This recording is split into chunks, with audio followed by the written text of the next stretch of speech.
Good morning. Silver zone international olympiad of mathematics পরীক্ষার প্রিপারেশনের জন্য আজকে আমরা একটি বিশেষ অঙ্ক করব। অঙ্কটি আমার খুবই ভালো লেগেছে। এই অঙ্কটি 2023 সালের silver zone international olympiad of mathematics পরীক্ষায় এসেছিল। 17 দাগে আছে, ক্লাস 7। অঙ্কটি স্ক্রিনে দেখা যাচ্ছে।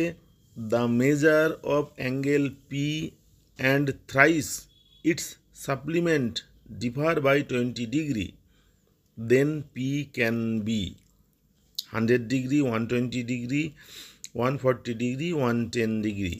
কোনটা হবে? অঙ্কটা বাংলায় একটু বলি কি আছে। একটি কোণ পি এবং তার সম্পূরক কোণের 3 গুণ, তার ডিফারেন্স হচ্ছে 20 ডিগ্রি। তাহলে পি এর মান কত হবে? অঙ্কটি আমরা খাতায় করব।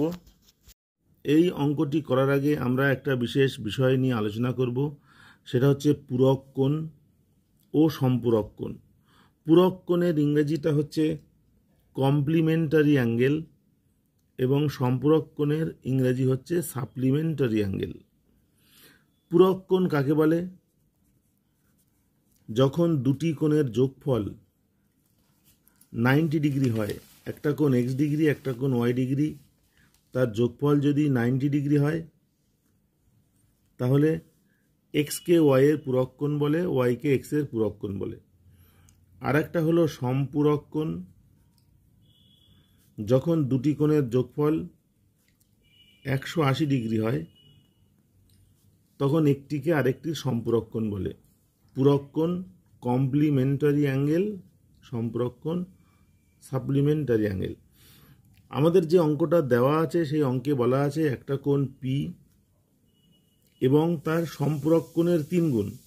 তাহলে কোণ যদি পি হয় তার সম্পূরক কোণ হবে 180 ডিগ্রি মাইনাস পি, তার 3 গুণ, তখন এটাকে 3 দিয়ে গুণ করতে হবে।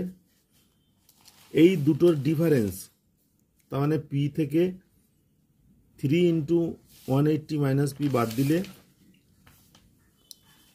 বিয়োগফল হলো 20 ডিগ্রি। এটা দেওয়া আছে। এখান থেকে পি এর মান বার করতে হবে। আমরা যদি সমাধান করি তাহলে পি মাইনাস 3 18 54 540 ডিগ্রি,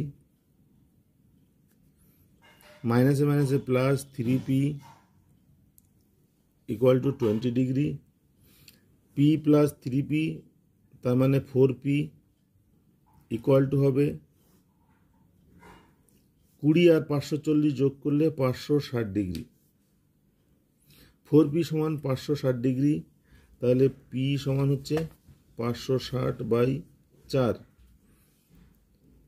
4 14 56 140 ডিগ্রি। তাহলে পি এর মান হচ্ছে 140 ডিগ্রি আর তার সম্পূরক কোণের মান হবে 180 মাইনাস 140 মানে 40 ডিগ্রি। এখানে পি এর মান বার করতে বলেছে, পি হচ্ছে 140 ডিগ্রি।